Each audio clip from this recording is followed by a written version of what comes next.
circles spinning faster and getting larger all the time. A whirlpool spell disaster for all the people who don't rhyme. Him who don't fit through the needle's eye. Him who just don't understand. Understand.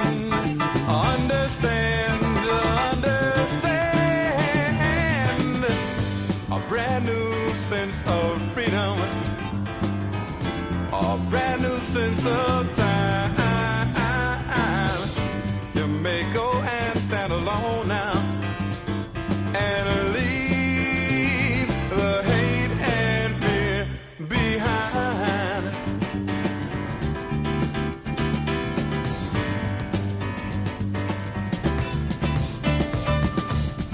All the millions spent for killing, seems the whole world must be dying. All the children who go hungry, how much food we could be buying. Him who don't fit through the needle's eye. Him who just don't understand. Understand.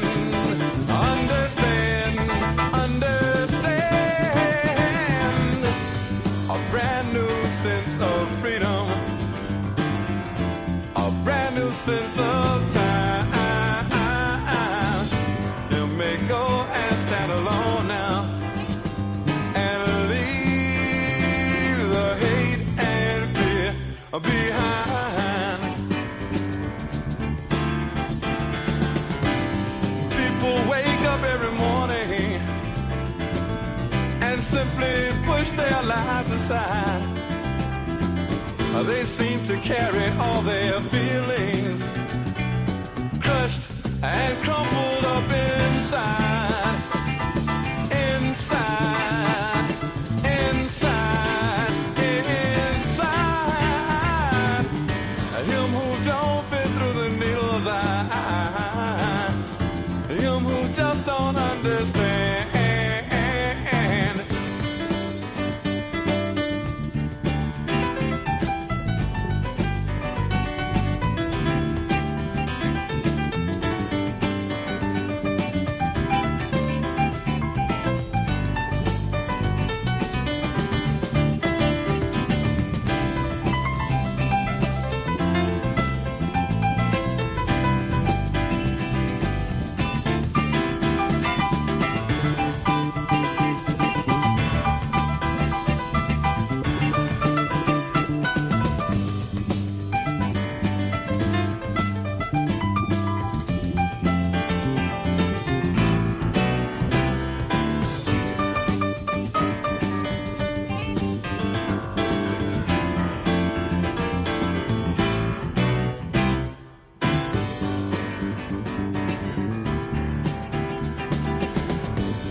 I went to see my father.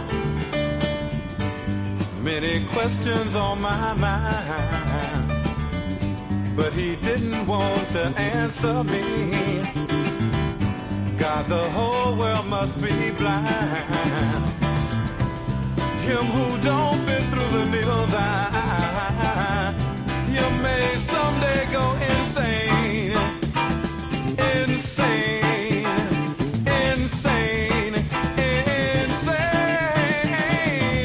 Without a brand new sense of freedom, a brand new sense of time. You may go and stand alone now and leave the hate and fear behind. Yeah, behind. Yeah, yeah.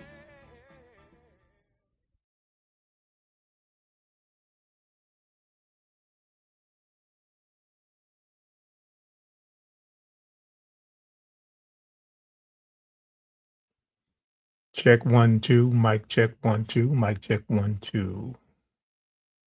All right. Peace and blessings, peace and love, everyone.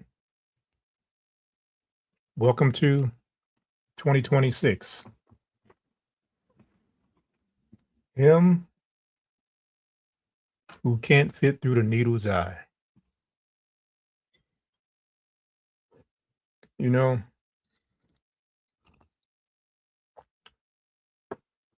some of the artistic talent that our people produced, the poetic geniuses that our people produced, the messages that they entwined in their music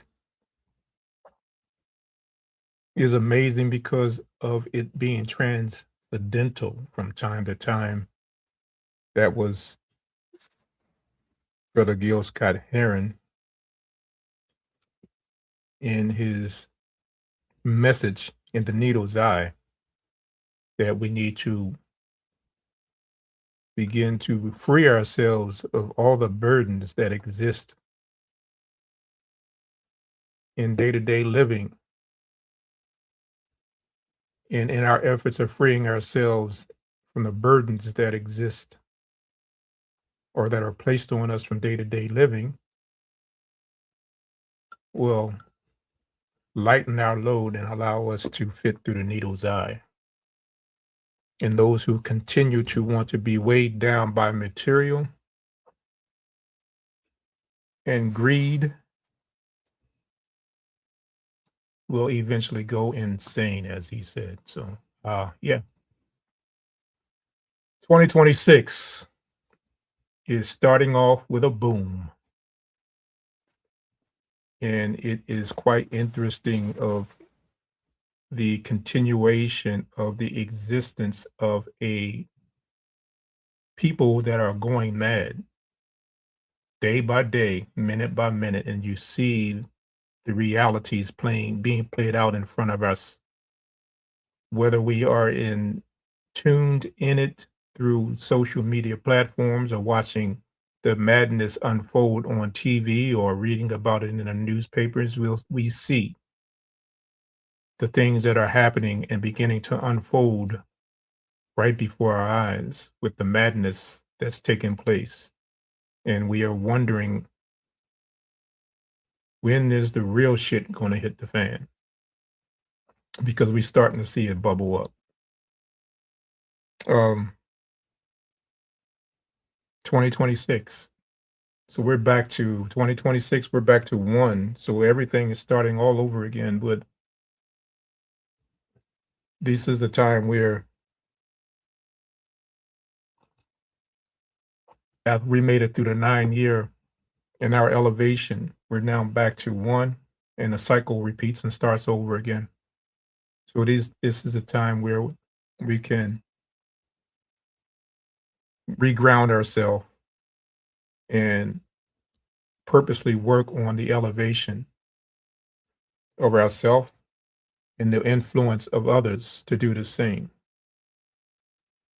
But we have to get through this madness that continues to burden our lives.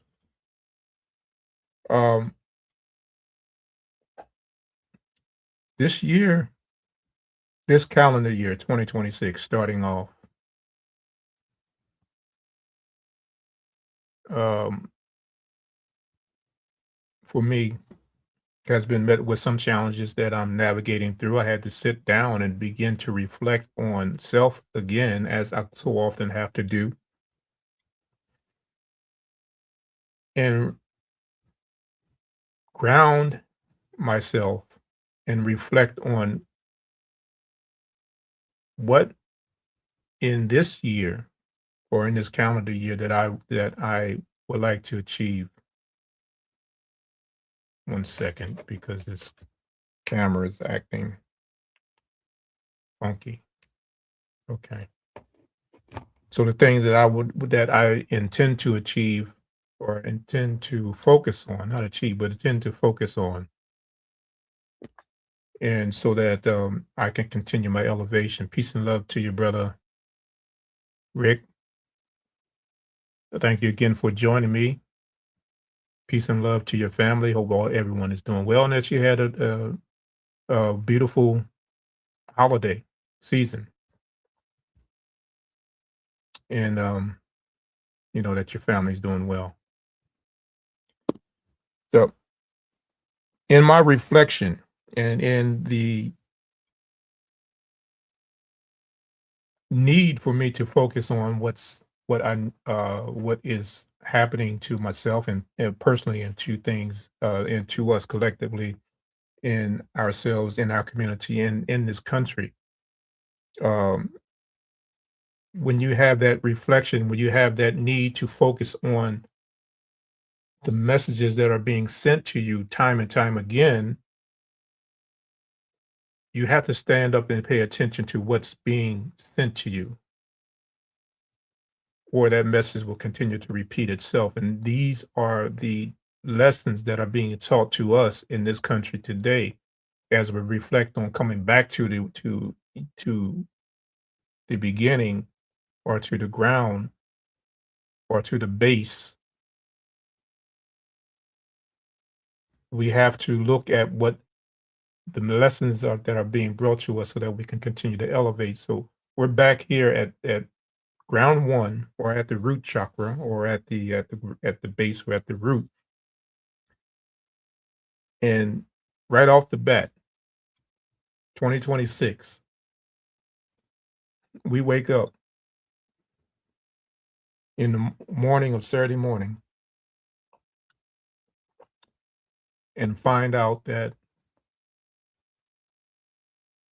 this country and its, well, not this country, this administration that's supposed to be governing this country decided that they want to shock the world, or shock our people, or shock the community, or shock the citizens of this country by invading another sovereign nation. And this drum has been beating time and time again leading up to this situation, to these events. We have been watching this happen for months now.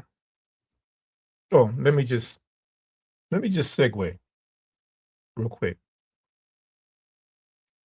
This is my the premiere of Moments with Malik. This is episode one, and I forgot to mention that things have become so um, um, routine for me now. Peace and love to your brother Chaga, my Hotep, to you as well, and thank you for joining me tonight. This is the premiere of Moments with Malik, where I'm working on putting together uh, or infusing discussions around metaphysics, around health, around contemporary issues, around history, everything that I was discussing on the promos, so-called promos, that I've been able to place a name to the message that I would like to convey to my Wednesday audience. And I am so blessed and so elated that I uh, have you come in and join me tonight. So peace and love, and there's nothing but love that warms my heart, and I am so blessed that you have come and joined me tonight. So back to what I was discussing. So leading up to these events that have occurred, and I mean, we know that if you have been asleep for the last few days, last 5 days, so you know what it is that I'm talking about this administration going in and kidnapping um, the leader of another nation, a sovereign nation, completely disregarding the the laws that are in place, whether they are international laws or whether they are laws from the Constitution. That, number one, the executive branch cannot arbitrarily go out and uh, incite war on another country, another sovereign nation, unless they were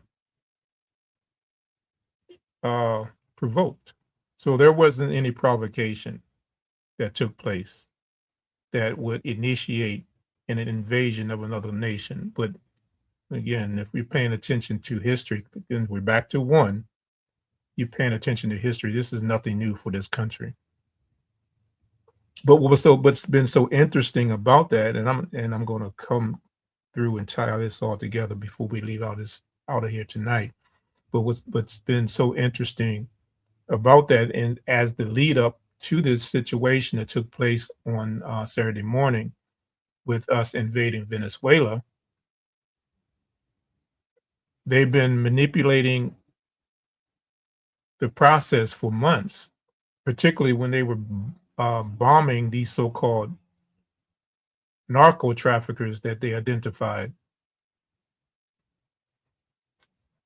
And it was never the plan to provoke Venezuela to retaliate to the boats being bombed in the Caribbean. The Venezuelan government never took the bait, but they were initiating this hostile activity to try to goad Venezuela to retaliate, so that would give them the ability to go in and do an invasion or declare war, whatever their attempts were in their little feeble minds and their little crazy minds. But because Venezuela didn't retaliate from the boats being bombed, they had to up the ante. So then they started to um, act like pirates of the Caribbean and hijacked an oil liner. When that wasn't good enough, they just flat out said, "Okay, with the hell with it. We're gonna have to make up something else to try to get to try to bamboozle the minds of the people and thinking that we're doing something to stop drug trafficking into this country." The message is falling flat on its face. The action and the activities that took place is falling flat on its face. But in those efforts, what has happened? What are the repercussions behind this happening? Well, number one, you see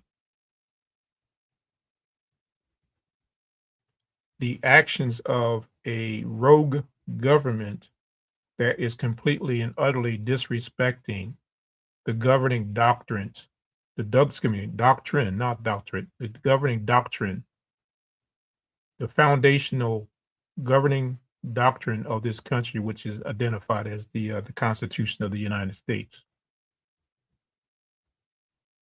Completely ignoring the legality of that governing doctrine and doing what they feel is within their right as the executive branch of the three branch government to invade another sovereign nation. And then they come back and they spin these different lies and say, well, we were trying to stop drugs from coming into the country, and people are still believing that this was the reason why they invaded Venezuela. But if we do a little research and allow the smoke to clear and just do some research, some minimal research on our part, we will begin to put together the pieces of the puzzle that allows us to give a clearer understanding of what is happening in this country and how it affects the rest of the world. So I pinned the message, "We the People is burning." And the title is not bad grammar. "We the People" is the governing doctrine called the Constitution of the United States. And at the beginning, it starts off as "We the People."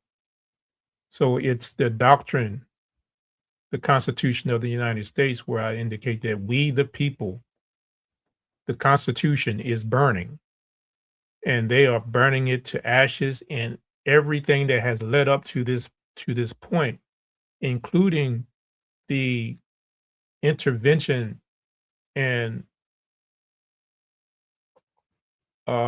biased decisions that took place in the Supreme Court that allowed your current president to act in unchecked behaviors, letting him or sending the message to him that as long as he's acting um, or doing the duties of a president, that he does not have to be checked or he can go unchecked. So it was the Supreme Court that put this message in his head that now he can operate and function as a king and do whatever is necessary for or whatever he believes or whatever he deems and the people who are surrounding and supporting him do whatever they believe is necessary to govern this country or to govern this nation. So yes, the doctrine that supposed to put down the groundwork, the bones that allows the governance structure to govern as a sovereign nation, as a democratic republic, is burning. So what happens when when paper burns? It's a book that that I enjoy reading, and then I've read it. It's been in my library for decades now, called Fahrenheit 451. This is a book that was written by a science fiction written by Ray Bradbury, and it was interpreted that when we begin to burn books or burn doctrines, that takes away the freedoms that the citizens of the country, the freedom that they have to express themselves through speech. So let me just read this real quick because I'm going to tie this in. And you see your king is operating and functioning as the main character in this book. And in the first chapter, I'm going to read this quick read these two paragraphs in this chapter, page 3, where he says, "It was a pleasure to burn. It was a special pleasure to see things eaten, to see things blackened and charred or changed. With the brass nozzle in his fist, with this great python spitting out its venom of kerosene upon the world, the blood pounding in his head, and his hands were the hands, and his hands were the hands of some amazing conductor playing all the symphonies of blazing and burning to bring down the tatters and charcoal ruins of history. With his symbol helmet numbered 451 on his stolid head, I'm sorry.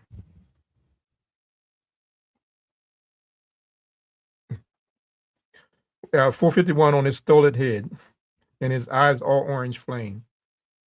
With the thought of what came next, he flickered the igniter, and the house jumped up in a gorging fire that burned the evening sky, red and yellow and black. He strode in a swarm of fireflies. He wanted, above all, like the old joke, to shove a marshmallow on the stick in the furnace while the flapping pigeon winged books died on the porch of a lawn of the house, while the books went up in sparkling whirls and blew away on a wind turned dark with burning. Montague grinned the fierce grin of all men, singed and driven back of flame. He knew that when he returned to the firehouse, he might wink at himself, a minstrel man, burnt corpse, in the mirror. Later, going to sleep, he would feel that fiery smell, still gripped by his face muscles in the dark. It never went away. That smile, it never ever went away as long as he could remember.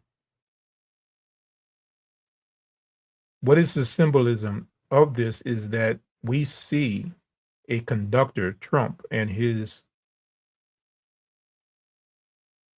administration beginning to burn away every bit of the governing doctrine that governs this nation called the Constitution, and is being burnt in embers, burning in flames. Fahrenheit 451 is the degree at which paper burns. And we're beginning to see the disregard of this doctrine that has been up to this point. All of the presidents up to 47 has maintained respect for that doctrine and have maintained the institution that it upheld, which is the three branches of government: the executive branch, the legislative branch,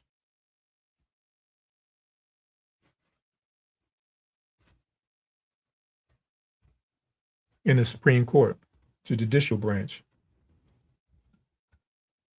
And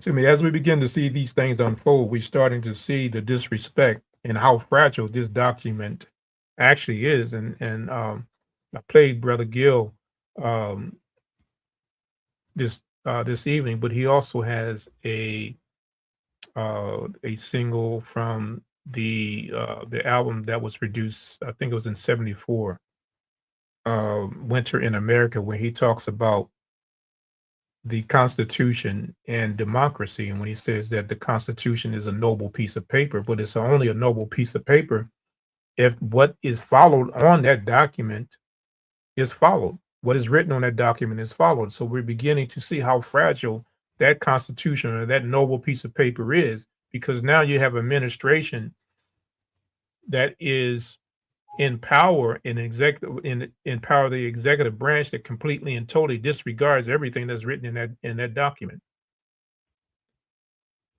And when you begin to tear away the pieces of your foundational governing document, when you begin to disrespect that, then that's when your democracy begins to fall.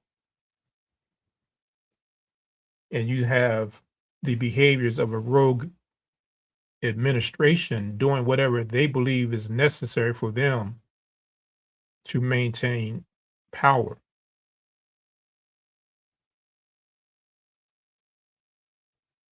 The story that they told, the lie that they told about them wanting to stop narco trafficking, the inflow of fentanyl in this country is beginning to be exposed, particularly when you listen to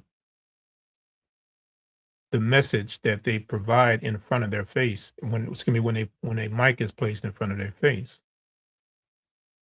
And they'll tell you in the legislative branch, those who are supporting this administration, oh yeah, well he's stopping, he's making our borders safe, he's stopping drugs from coming into our country, he's stopping fentanyl from coming into our country, he's doing all these magnificent things. And then Trump turns around and says, no, it ain't about narco trafficking. The boats that they bombed in the Caribbean hasn't even proven to be nothing but fishermen who are out doing their day-to-day duties. The small boats that they bombed, claiming that they had fentanyl on those boats, were being propelled by outboard motors that would barely even reach from Venezuela to maybe the tip of the Panama Canal. They did not have enough fuel for them to be able to traffic drugs from Venezuela to the United States. I don't think people really realize how far South Venezuela is. Venezuela is in South America. We're in North America. You can't use a fisherman's boat to traffic drugs thousands of miles. They will run out of fuel before they even get halfway, before they even get um, a fraction of the way on the trip. So that lie, if you, it's only believable, it's only plausible if you do not have a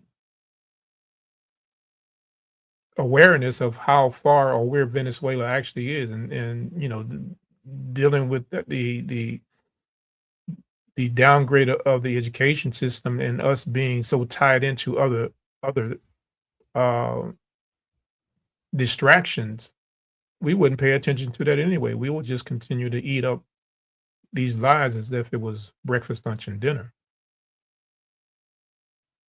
But those who are doing research and have some cognizance of what those realities are and how they are related to the real story that's happening, they'll wash that aside and say, no, you weren't bombing boats. Those boats weren't coming trafficking fentanyl. Fentanyl is not even produced in Venezuela. Most of the fentanyl that's trafficked into this country, most of it comes from China. So what was your real reason for wanting to invade Venezuela and remove the president, the president of Venezuela, and charge him with narco trafficking? And they even had the audacity to charge him with illegal weapons possession. I'm like, man, and the arrogance of these people is real.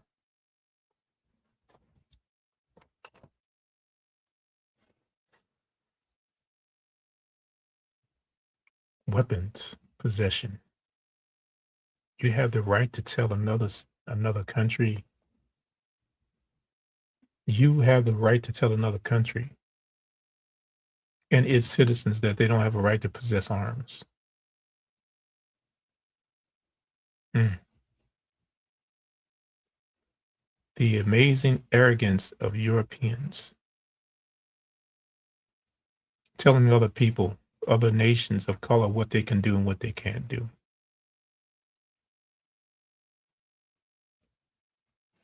So why did they go into Venezuela? Y'all remember, and this is a history lesson here.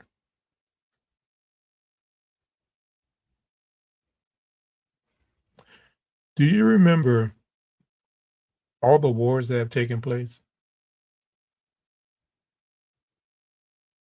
And what other than World War One and World War Two, but the wars that have taken place, the so-called conflicts that have taken place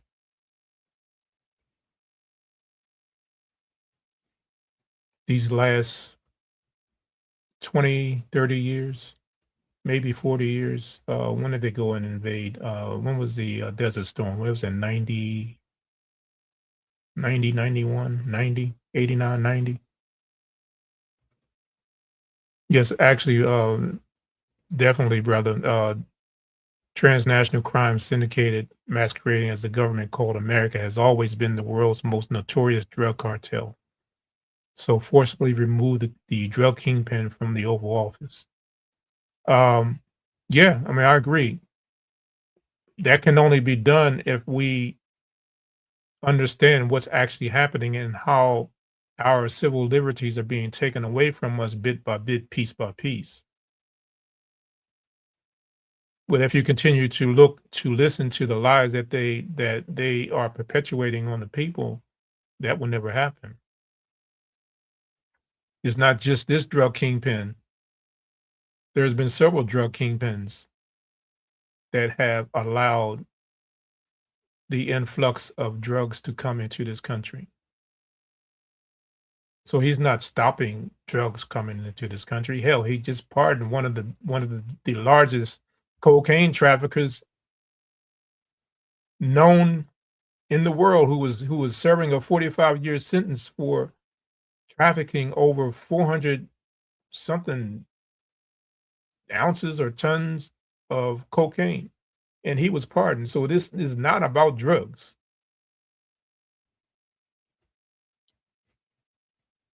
all the wars that have taken place or the conflicts that have taken place, starting with the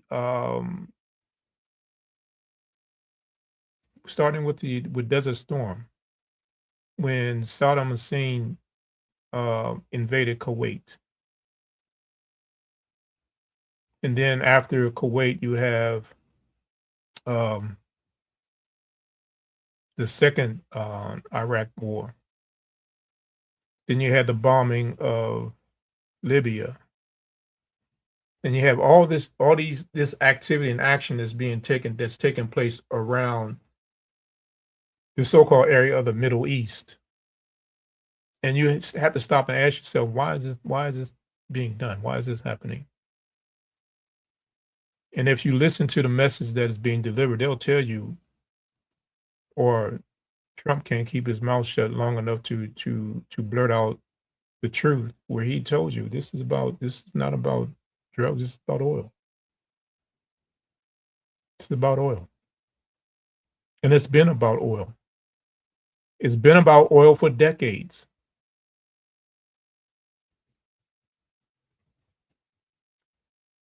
This country has entered into an agreement with Saudi Arabia years ago in the 70s that the deal was brokered where the United States would purchase oil from Saudi Arabia,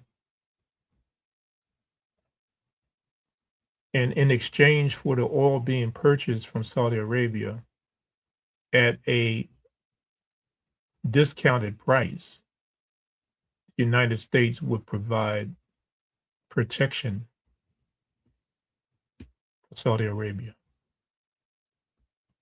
Check out this video. Dollar is actually a device invented by Kissinger and Nixon. The standard of living of all Americans can be traced back to here, the vast oil-rich deserts of Saudi Arabia. In the early 70s, after the Arab crisis happened with the oil embargoes, OPEC basically tripled the price of oil to the Western world. And at that time, America realized that they were vulnerable because they were importing about 70% of all the oil they consumed. To secure a reliable foreign source of oil, U.S. President Richard Nixon sent his Secretary of State and National Security Advisor Henry Kissinger to Saudi Arabia for a secret meeting. The result was a pact that still stands to this day. If Saudi Arabia, which at the time was the world's largest producer of oil, would sell the oil in US dollars, America would defend Saudi Arabia and make sure the House Assad would stay in power. As a direct result of this U.S.-Saudi agreement, all other oil-producing nations also adopted the dollar as the de facto medium of exchange. Demand for it increased exponentially all over the world, and soon it had a new name: the petrodollar. Your currency is only as strong as the demand for it, just like anything else, the supply and demand. Why the petrodollar is important, it causes a demand for the US dollar. A lot of Americans don't realize that over 70% of all the $100 bills in the world are actually outside of the US. There's more $100 bills in Russia than there are in America. This stockpile of US dollars in countries around the world is because oil is bought and sold using the greenback. If oil starts trading in non-petrodollars, such as gold or a basket of currencies, or if China and Russia start trading in yuan and ruble rather than US dollars, that demand isn't there. And the way of life for the average American will be done. It will be worse than the Great Depression. Yeah. So you're leading up to events that are taking place. And I wanted to give a foundation so that we have an understanding of why these events are beginning to take place or beginning to unfold. Well, this has been happening for a few decades now. There was a reason why the United States went and invaded, or yeah, I can say invaded. There's a reason why the United States went in and invaded Iraq, or Desert Storm was created. Desert Storm 1 and Desert Storm 2. Desert Storm 1 was popped off because Saddam Hussein was threatening Kuwait, and in its efforts of threatening Kuwait, it was putting pressure on the availability of the petrol that was in that region. So Saudi Arabia said, "Well, we can't have our oil reserves threatened. So United States, come on over here. We made an agreement that anytime that, because the agreement that we struck, anytime we are feeling ourselves as being in danger or our resources being in danger, you need to come and protect us." So off goes United States in the Desert Storm. The war didn't last long, but that was a indication of the relationship that this country, United States, has with Saudi Arabia. Now you're starting to see why the Saudi Prince MBS can come to the White House, even though he's a known terrorist, a known dictator. Everything that they claim that Maduro is, a known dictator, a known terrorist, someone who was responsible for having a New York, not New York, a Washington Post reporter being murdered and cut in pieces, and he know about it, and your boy Trump invites him to the White House to discuss whatever it is that they're discussing, and then I guess they throw him some bone. They give him a plane as a gift, but they're renegotiating these contracts, or trying to renegotiate these contracts. And I'm gonna make this picture clear before I get out of here tonight. I don't want to stay here, kind of speed this up because I don't want to stay here too long. But leading up to the first Gulf War, to Desert Storm, that was the reason why the United States went in and declared war, and fought that war with Iraq the first time, because Saudi Arabia said, "Wait a minute, we're being threatened here. You need to come in. You need to make good on the promise that you made, and we'll continue to sell you our oils.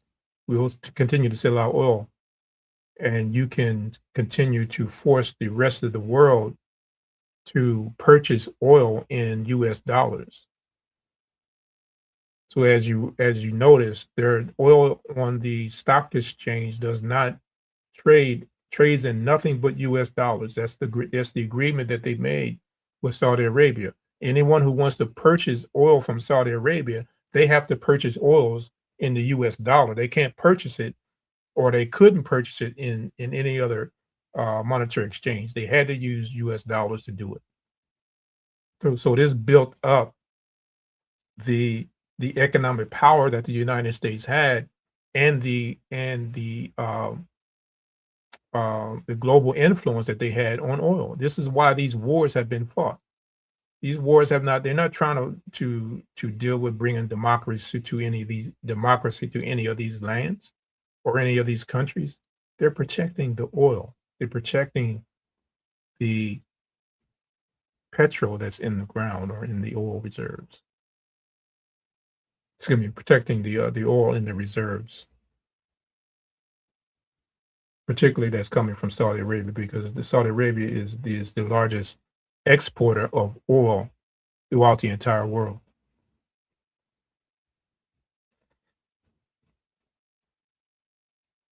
So what leads up to the second war with Iraq, when they lied about Saddam Hussein having weapons of mass destruction. So if you remember, Saddam Hussein had threatened the United States that he was going to stop purchasing oil in US dollars and was going to start purchasing. He was going to work out a deal with the European Union to start trading oil using the euro. So it wasn't about weapons of mass destruction at all. They fabricated this lie again to build up the support of the people of this country to go in and bomb Iraq. But they lied about him having weapons of mass destruction, and that was an ongoing debate back and forth. And even had the Colin Powell stand in front of or sit in front of the UN and pitch this lie that they had enriched uranium for them to go in and start producing nuclear warheads or nuclear weapons, and that we needed to stop him because we can't trust Saddam Hussein because he's a madman.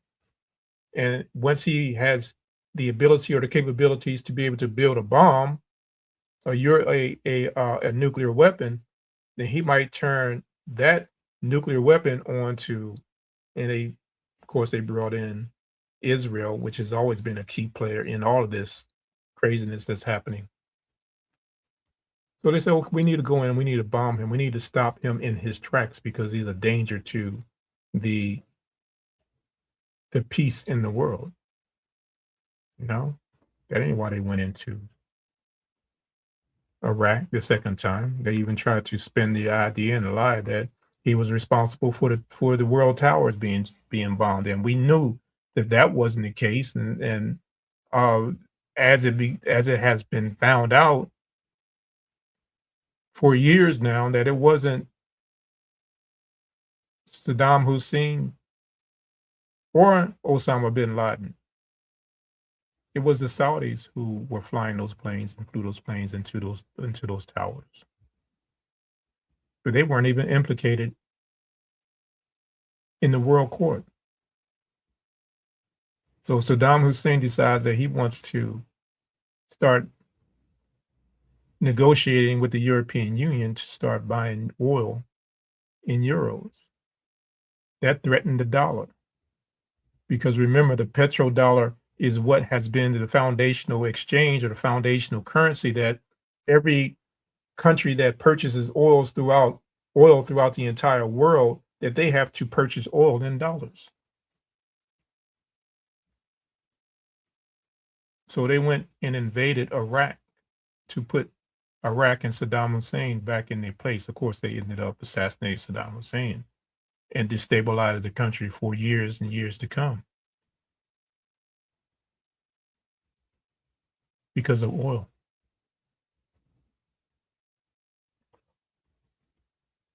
And then comes Muammar Gaddafi. Muammar Gaddafi, another so-called dictator, murderer, abuser of his people.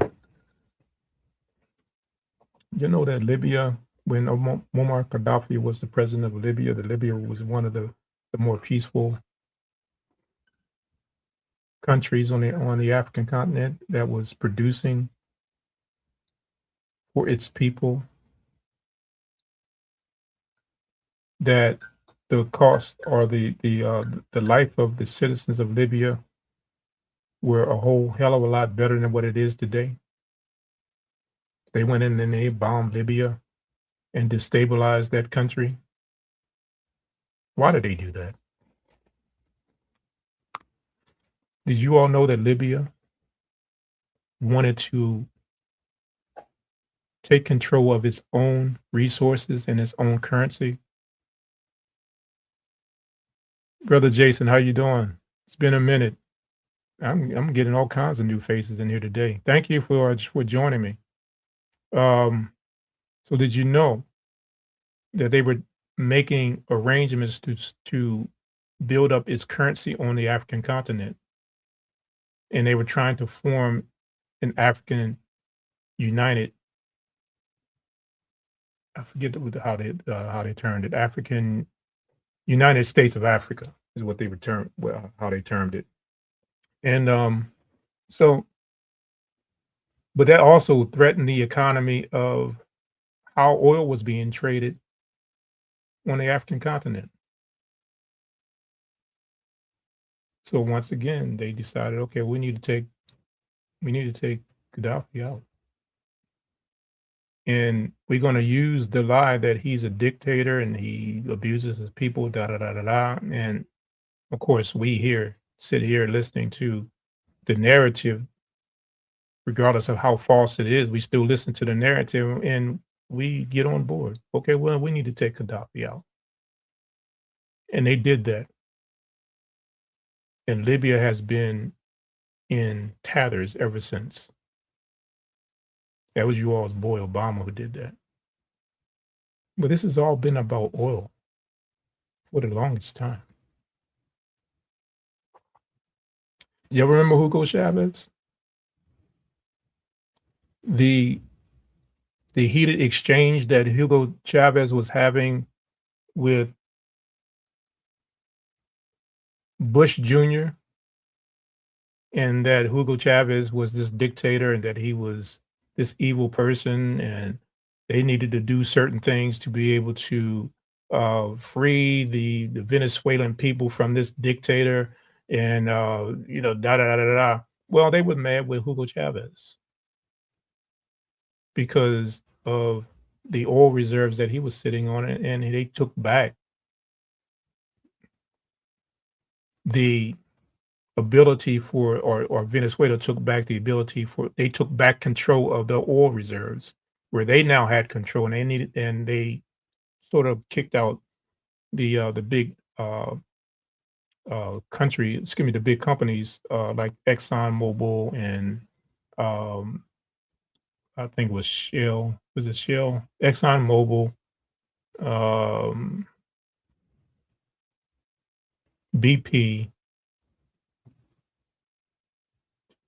and I think it was Shell because I believe that Chevron was the oil company, and I think Chevron is still in Venezuela, still doing business with Venezuela. But what happened was that Hugo Chavez took back control of its oil reserves from those other big oil companies, and now they took control back, and they were dictating how and when and how much oil and how much the price of oil was going to be traded or sold to these other companies. So that created the conflict between Hugo Chavez and the United States, and they still think that there was some underhanded activity that have taken place that where he was possibly assassinated. They said I believe they said he died of some sort of stroke or brain disease or something happened to him mysteriously where he lost his life. Well, in comes, after Hugo Chavez makes his transition, then in comes Maduro. Maduro takes over. Maduro's policies are Hugo Chavez's policies. Maduro didn't create any new policies. He's running the same governance structure that Hugo Chavez put in place. Hugo Chavez was operating and functioning just the same way that Fidel Castro did in Cuba. He was taking the riches that were being exploited by these companies, these oil companies, and giving it back to the people. That was Hugo Chavez's main objective, was to bring to bring stability to the families of the poor in Venezuela. But he did it through the control of the oil reserves that existed in Venezuela. And he cut out the control that these big oil companies had in the United States. So that's what killed him. I'm setting up a pattern here, because if you begin to see the things that are happening between the United States, Russia, and China, and you throw in the BRICS, which is Brazil, Russia, India, China, and South America, where they're beginning to challenge the BRICS, are beginning, and other nations that are starting to latch on to BRICS, where they beginning to challenge the hegemony that the G7 nations, and in particular the United States, the hegemony that the G7 and the United States has over the world.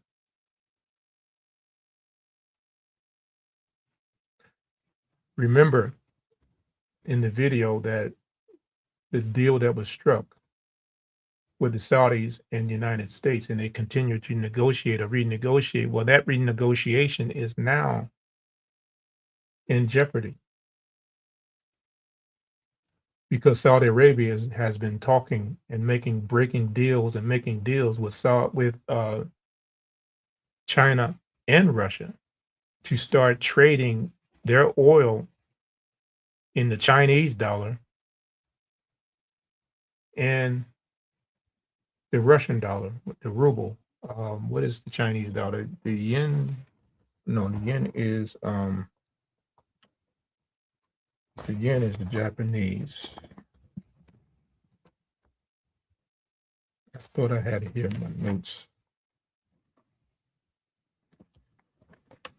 But anyway, so yeah, they're brokering deals with China and with Russia to start trading oil in those two currencies, and that threatens the dollar.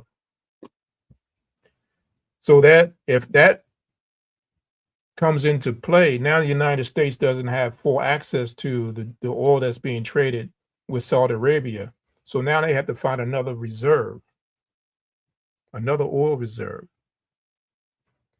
So what's the oil reserve that is comparable to or even more available than the oil that is being produced in Saudi Arabia? Who is that?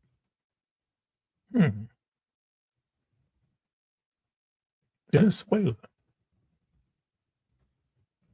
So if you can go in and take over a country that sits on the largest oil reserve in the world, that puts you back into play.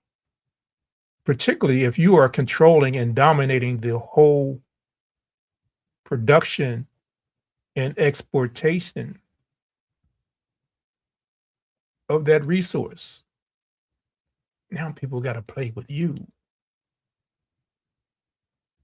So you see, again, this is not about drug trafficking or him being a dictator or him being nasty and mean to his people. All these fabricated stories that have been created for the purpose of misguiding the citizens of this country so they can get on board to support the behaviors and the activities that are existing or that are starting to unfold with this country. Well, Trump is not the only. I mean, this thing is bigger than Trump. It's been going on much longer than Trump, because what you're starting to see is that the one thing or the one resource that has kept this dollar strong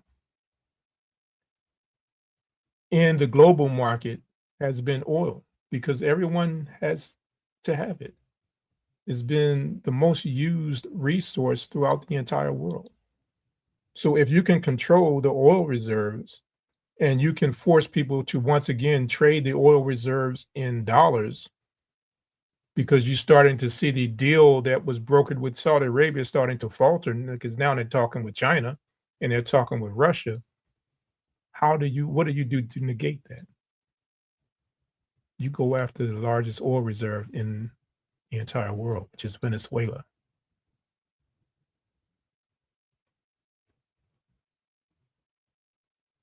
But even in those efforts to do that, they faltered in this plan because there are other commodities, other resources that are beginning to take place, other forms of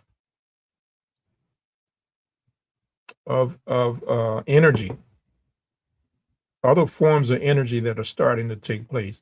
You're starting to put these pieces, the pieces of this puzzle together. Now you see why it's been such a struggle with this current administration, and why he's been so critical of the so-called new clean energy, the Green New Deal that was put in place by the Democrats and was signed or was being attempted to be signed by Joe Biden when he was during his administration.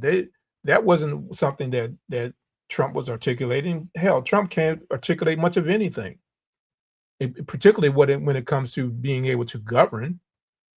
Someone told him to speak ill about the Green New Deal. Well, the Green New Deal was all about starting to move in the direction of solar power and solar energy. But if you move to solar power and solar energy, that cuts out the oil barons who have been controlling and dictating how oil and how currency is being traded in the global market. That completely wipes them out, completely cuts them out. So that's why he's been attacking the Green New Deal, and he's talking crazy about windmills and all this other crazy mess. And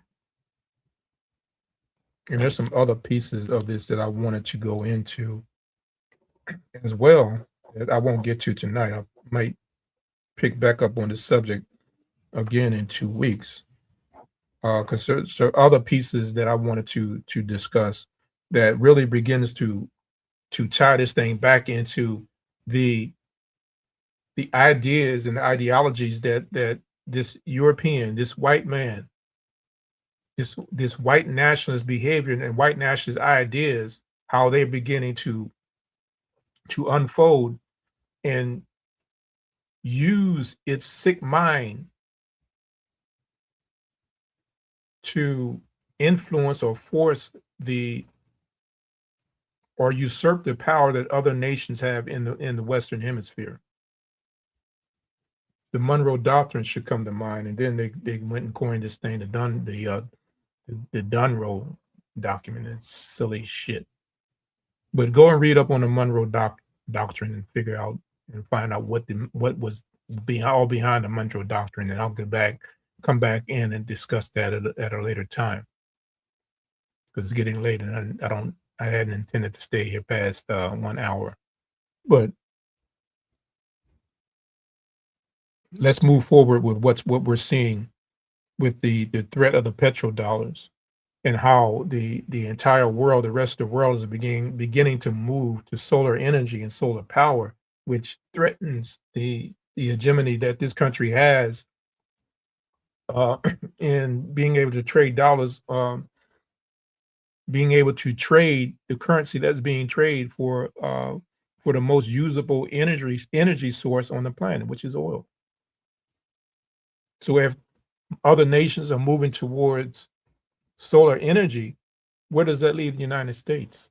You're sitting here with these oil reserves. You're trying to maintain power and maintain your hegemony at least over the Western Hemisphere, and possibly the other nations on the planet, but in particular what's going on in the Western Hemisphere. That's how the Monroe Doctrine comes into play. Read up on that. So how are you able to even challenge the other nations that are going towards solar energy? What do you need to produce solar energy? What do you need to be into play or to stay relevant in a changing world, in a changing global society? What do you need to do to stay relevant? They already started tinkering around on things that are happening on the African continent. And I'll tell you what, those African leaders on the African continent, if you do not wake up and figure out what the hell is going on and the manipulation that's taken place, you need to follow through with what the brother from Burkina Faso is saying. No, we're going to take our own natural resources and we're going to make you purchase. We're not just going to give up our natural resources anymore. You're going to have to come in and you're going to have to broker a deal if you want what we have in our soil. Bombing Nigeria is not a coincidence. There's oil in Nigeria. So if you can get your little grubby hands on the oil that's sitting in Nigeria, you are back in the play now. But those brothers and those leaders that are on the African continent, or those leaders on those countries, if you don't wake up and figure out what the hell is going on, you are going to be back into what happened during the Berlin Conference, where they carved up Africa for its own benefit. Europe carved up those nations, carved up that land for its own benefit so that they can get the natural resources out of the ground. That wasn't done to benefit any of the nations, any of the tribes, any other people on the African continent. That, after the Berlin Conference, was there to benefit European nations and gave them carte blanche to go in and do whatever they wanted to with those natural resources that were in their ground. And if they don't wake up and realize the flim-flam, the lies, the deceit that is taking place, that took place historically, that allowed the European nations to come into Africa in the first place. If they don't wake up and realize what's happening, they're going to be right back in the same situation that they were in after it has taken them centuries to climb out of the hell, the mess that was placed during the introduction of the slave trade. So what puts the United States back into play? You really think that he's not serious about going into Greenland?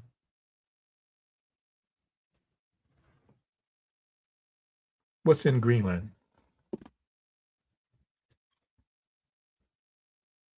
The natural resources that these tech bros that are out in Semi Valley, California, these tech bros who are supported by Elon Musk and whatever the other guy's name is, I can't remember, the ones who created PayPal together.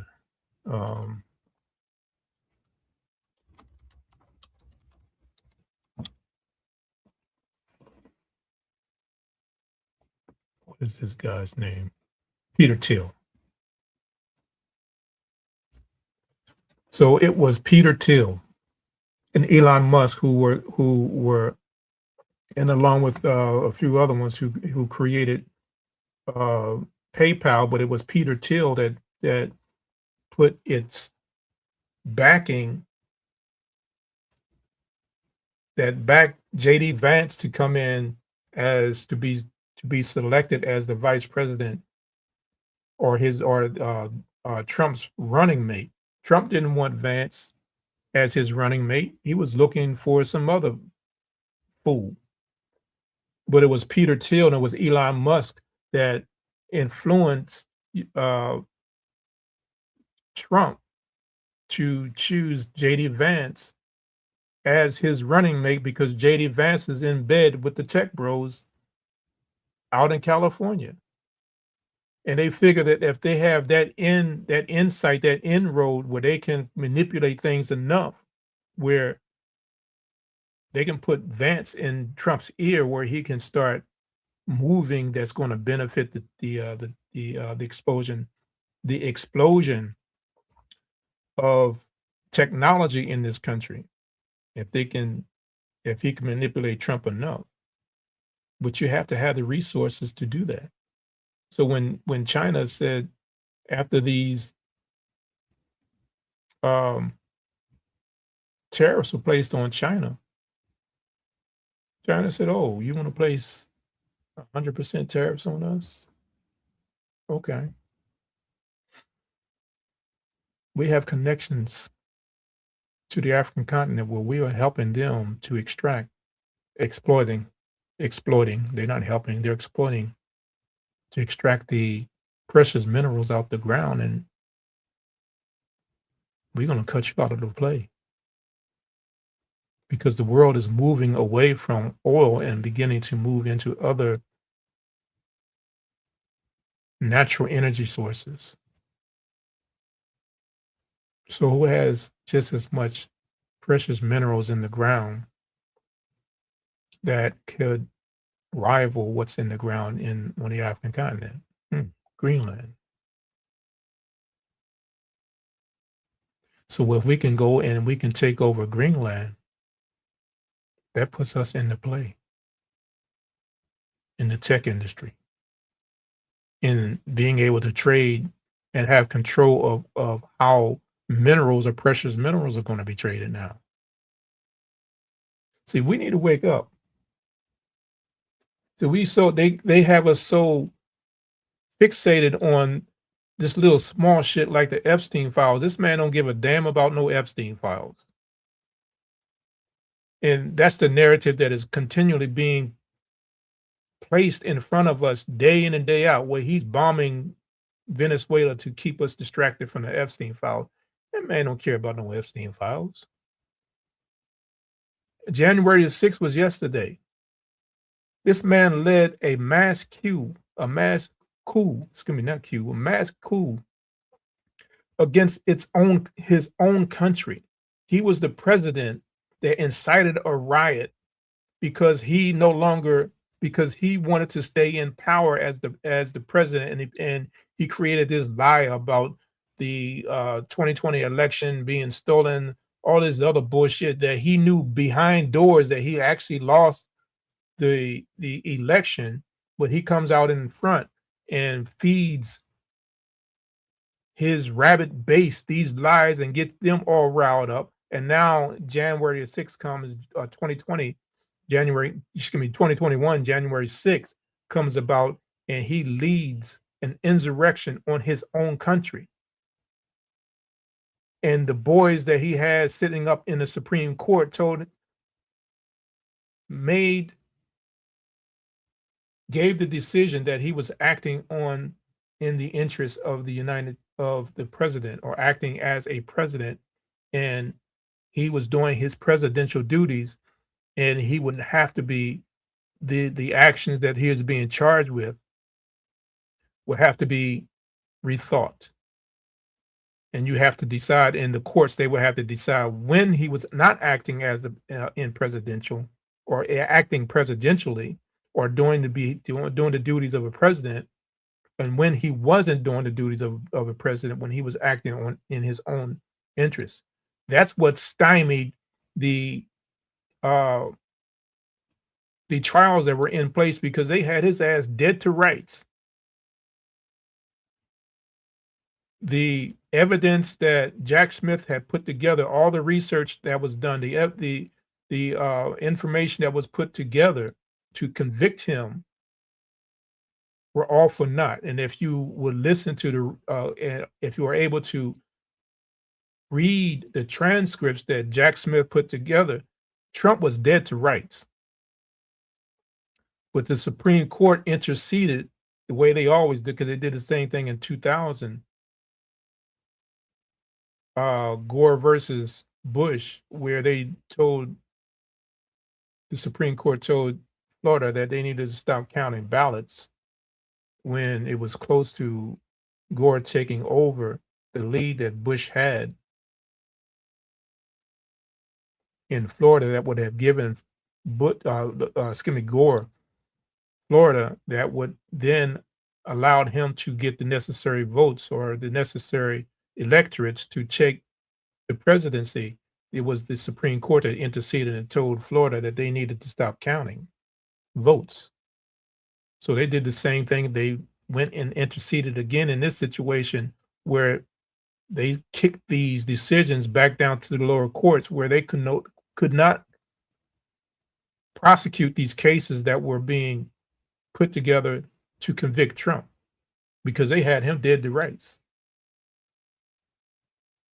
They had him dead to rights.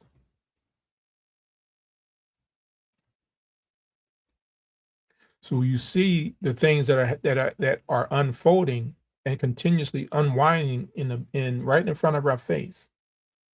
How he continues to abuse his office as the president of the United States, doing whatever he feels is necessary, because he was given the rights to do that by the Supreme Court.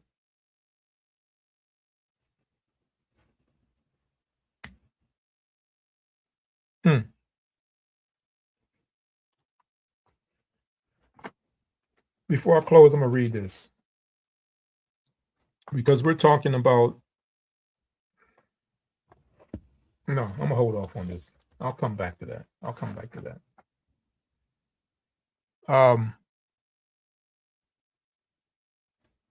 So it wasn't about some Epstein files.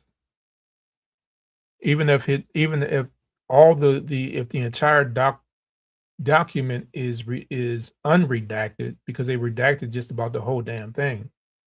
If what was redacted is unredacted and it exposes him from page 1 to page 900, or however large that document is, it can have his name written in every sentence, in every paragraph, on every page.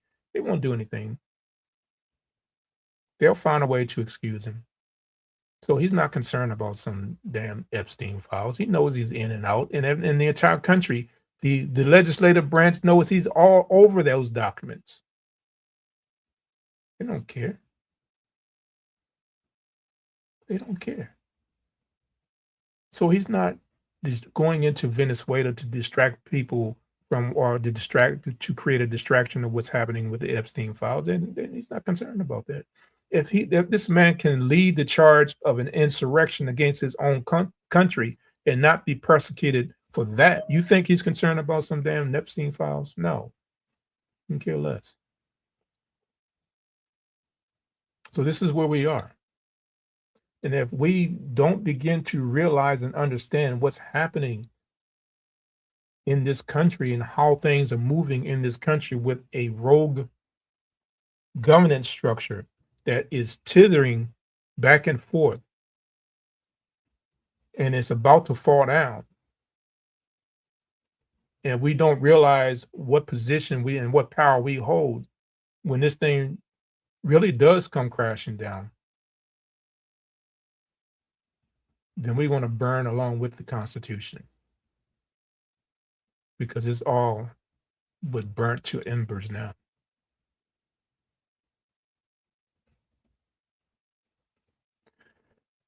This is a good spot for me to lead off. Tomorrow, I ask that you join us.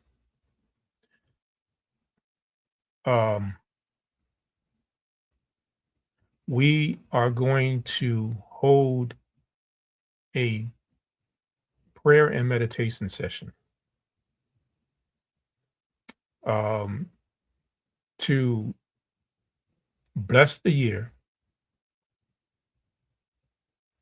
and to bring up our energy in preparation of manifesting the things that we want for this year. And we're going to pray for justice. We're going to pray for peace. We're going to meditate on justice. We're going to meditate on peace. If you decide to join us tomorrow, and I hope you do, I really do, I'm asking that you come in the mindset of prayer and meditation. We're going to have 2 meditation sessions. We're going to have a sound bowl, a sound healing session that's going to be led by Mama Oriyomi, and our priest, Nana Kwabena, is going to start. He's going to kick off tomorrow with libation and prayer. This is the first time that we have done something of this magnitude on the health walk, and as I said, I hope that you come in and you join us and participate in that. If you do join us, I'm requesting that you wear something white to be a part of that. So that'll be tomorrow at 7:30 Eastern time.